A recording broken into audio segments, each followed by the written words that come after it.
What is up, everyone? Thanks for joining me today. So it's been a big week for us collectors, especially at Target stores. They have done another massive reset, getting ready for the holidays. So Mewtwo isn't the only new Pokemon to this series. We have Raikou, our second legendary beast, and this is actually the introduction to Series 6 of the Trainer Team series. So let's not delay any further and ride that lightning. Alright trainers, here's our first look at Series 6, and they're starting it off with a bang. We have Raikou, the second legendary beast, and probably my favorite out of the three. It's usually a toss-up between SUICUNE and Raikou, but truth be told, this Pokemon does not get enough screen time. You know, they did the movie with ZERAORA, and that's pretty much it. I mean, there was maybe a few appearances within the animated series, but that's about it. Here are the rest of the figures released in Series 6. Aside from Raikou, Garchomp is the only other new Pokemon released in this wave. There have been no sightings yet of Garchomp, but that could change really soon. Now, I do find it curious that we're getting Mewtwo not only in Series 5, but Series 6 as well.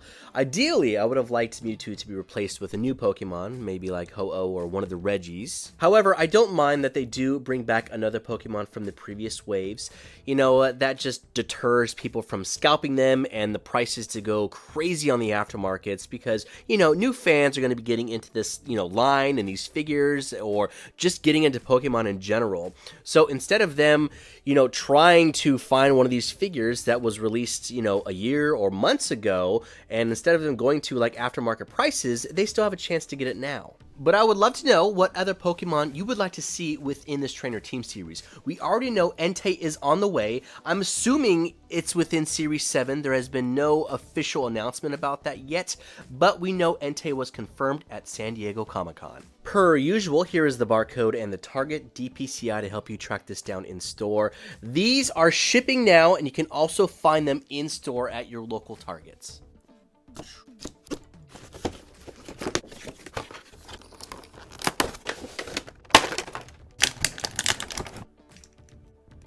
Alright, here is this beast out of the packaging. My first impressions is that this is a very sturdy figure. And that's something that I really appreciate about this Trainer Team series line, is all of their figures have like a denser plastic. I mean, it doesn't feel like thin or cheap, and they overall just feel really like hefty. Which is great because that adds a lot of value for that $21.99 price point. Another thing that I really love is how well that they sculpted this figure. I mean, it looks really true to the animated series. You can see the paint lines look great, and the paint is high quality too. So I've actually scratched some of my figures when I was doing like some photography, or they've like fallen over or fallen off of shelves, and the paint stayed intact, which I liked, especially when it comes to like the eyes. Like that was something that I was really nervous about.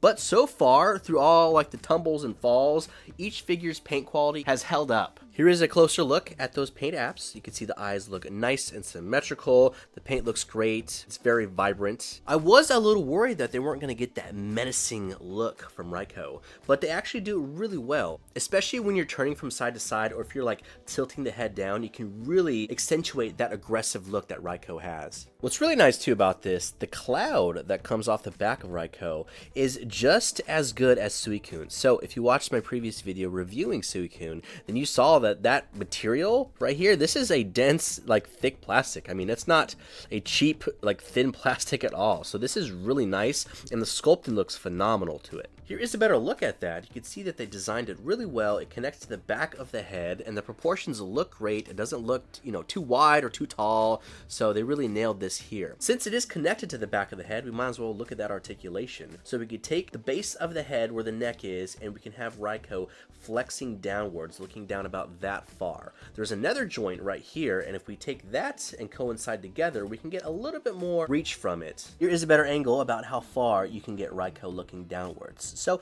a pretty good amount before that chin gets in the way of the neck. You can also get Raikou looking from left to right, so we can turn about that far right and about this far left. So these two joints work together to give you that greater range of motion from looking side to side. Because of the design, there isn't going to be much movement allowing Raikou to look upwards. So you're going to have to use the legs and the feet to manipulate the appearance that Raikou is looking upwards. Let's move back to the head and take a look at this mouth. So there is some articulation here. The mouth will open up, you can see there's a little tongue, and there's some little teeth behind those fangs. From a profile view, the mouth will open up about that far, and then when we close it, it goes nice and flush. Now, if we were to open this mouth and tilt the head, it will eventually close the mouth on itself. The tail is super cool, really well done. It doesn't seem like you can take it out after you've put it in there, but like the rest of the body, it is a very hard plastic as well. Raikou does come with a stand, but you don't really need it when you have it standing in just a normal position. The paint to the legs and body look nice and clean. They're super even. They don't seem like they're off to one side or like misprinted, so that is great. And they also seem to be more of that durable paint also. Our last major points of articulation are going to be at the legs. So starting at the base of the body, we have a joint here.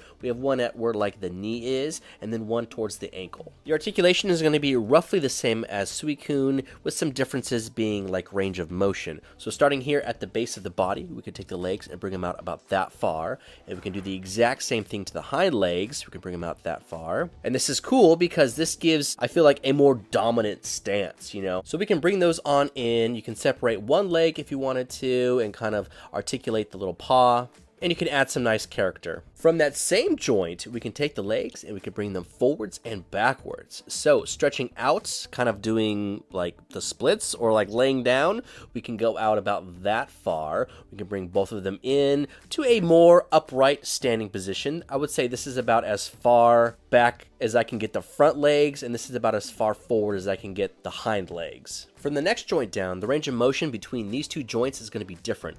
Basically flipped. So at the front legs, we can take this area and we can flex it forward, whereas the hind legs, the movement is going backwards. You also have some very slight rotation here also, so you can kind of flare the leg out just a little bit. The next joint down from there is like the ankle. So you have some slight movement here, moving forwards and backwards. At the front legs, we have most of our movement going back or kind of straight down. And when it comes to the hind legs, you have about the same amount. I would say maybe a little bit less. And these also have some slight rotation here. So back leg can go a pretty good amount, honestly, and it looks like the front leg can do about the same also. I wouldn't say you can rotate this all the way around just because this area of the foot gets like thick and this area down here by the ankle gets thinner, so it's going to get caught up around that spot. So I know I have some Raikou cards. I thought I had that 1V art, but we're going to go with this one. Let's see if we can recreate this pose. All right, we're not quite there. We're there basically with the front legs, but we just need some more like range of motion coming from the hips and then just like at the knees to really nail down that pose. So we couldn't quite get that one down, but I'm pretty confident we can get this pose. This one was super achievable, and I knew it was going to be. I mean, this is kind of like your traditional like walking pose, but this looks great. All right, let's try one more. This is my like Neo Destiny, Neo Revelations binder, and I thought I had the one of Raikou laying down, but let's give this one a shot. And our final one, which is super iconic, leaping through the air, and it can be done with ease. Compared to SUICUNE, the range of motion is pretty similar. SUICUNE definitely is a little bit more fluid, I would say, especially here at the hips and the ankles. But other than that, I mean, they're pretty identical. SUICUNE does have that extra torso joint here, whereas Raikou does not, which I'm okay with. You know, it's not a make or break it for me with that joint. Between the two, they both remain pretty consistent with each other. I would imagine Entei would be about the same. Entei is, although like a very stocky type of Pokemon compared to the three, I would imagine much more stockier than Raikou, and SUICUNE being like the most slender or like the most limber. So all in all, I expect Entei's articulation and range of motion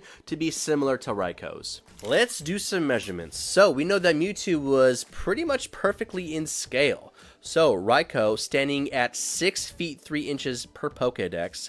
We are about 6 inches, a little over 6 inches, I would say about 6, just under 6¼ which means Raikou is also pretty much in scale. That is absolutely beautiful. I know a lot of those in-scale fans are going to be super happy about that. So let's get a good look at length. So front to tip of the tail, I'm going to say about 8½ inches. Now, Pokedex has Raikou standing at the smallest between the 3 legendary beasts, SUICUNE in the middle, Entei being the largest. I think Entei was like almost 7 feet, like very close. So these two are not quite in scale. I would say if SUICUNE was about head level, the same head level as Raikou, they would be about perfect.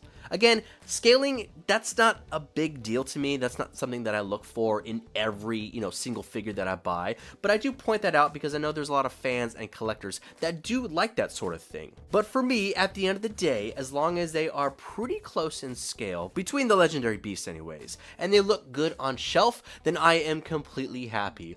But to be honest, I mean, we're getting articulated legendary beasts. It's crazy that it took this long to get these in like the hands of collectors, but I'm just so happy that we have them here now. These are really the only legendary beast figures that I own. I mean, I do have the shiny, little gachas that they released in Japan and the Poké Dolls, but that is really it. That's all I really have to compare them to. Alright trainers, my final thoughts on Raikou, our second legendary beast within this trainer team series. The price point again is $21.99, and they've also been popping up online for $19.99. So if you do go in store and you show them the Target app and it says $19.99, they will price adjust that for you. But regardless, we're going to call this a $20 figure, and I feel the same way about it as I do with the previous waves. Like I said earlier, it's crazy to think that over 25 years of Pokemon, this is the first time we're really getting some articulated figures in a great scale too. I mean, SH Figure Arts has done it, but I think they've only done Mewtwo, Blastoise, Charizard, and maybe one other. But it's just really great to have these figures now. And the fact that they started it off with legendary Pokemon right off the bat was mind-blowing. I mean, you would think that maybe they would like ease into that, but no, every single wave has a legendary Pokemon. But for Raikou, it is a fantastic figure. The sculpting looks great, the paint applications are awesome, it has articulation where it counts. It doesn't quite have as much range of motion compared to SUICUNE, but it still has it where it counts. And one of the things to point out is if you look at this figure, you don't really see exposed joints. Like, you don't see like hinges or swivels on this, and it's basically the same thing with SUICUNE. And I really like that appeal. It adds more authenticity to the Pokemon. The downside is it may hinder the range of motion here and there. But I mean, you can't deny that this is a fantastic looking figure. Raikou is basically perfect in scale with our 1/12 scale figures, and looking back at SUICUNE, it makes me wish that SUICUNE was just a little bit bigger, but at the end of the day, I'm not a huge stickler for scale. What matters the most to me is the price point and how much figure I'm getting for that price point. And so for this trainer team series, I mean, they've knocked it out of the park. You're getting an amazing sculpt, good articulation, and legendary Pokemon. You couldn't really ask for more. Now, since this has never been done before, I highly recommend that you pick this up while you have the chance. Because when this line is said and done, or it's years down the line and they're no longer making these Pokemon, I can almost guarantee these are going to skyrocket in price. So better to grab it now at retail rather than years down the line and it's like over $100. Because Pokemon is never going anywhere. You're going to consistently get new fans into this hobby, and these legendary beasts just look too good. I guess the only thing I would change or add about this figure is just to add a little bit more range of motion, but from a design standpoint, I can see how it would be a little bit difficult and some areas might hinder that. But when it's all said and done, we're getting a legendary Pokemon with articulation for $20. But that is it, everyone. Thank you so much for watching this video and hanging out with me. I hope it was helpful for you. I would love to know your thoughts on this Raikou figure, and I would also like to know what other Pokemon you would like to see made within this line. Connect with me on Instagram to stay up to date when new things drop, like this Raikou and Mewtwo when they went up for pre-order. Garchomp should be somewhere around the corner, so I'll be posting updates about that. I also post toy photography and toy videos. And if you did enjoy this video, be sure to like and subscribe. It helps out the channel and lets me know that y'all are enjoying the content. Until then, I will see y'all in the next video.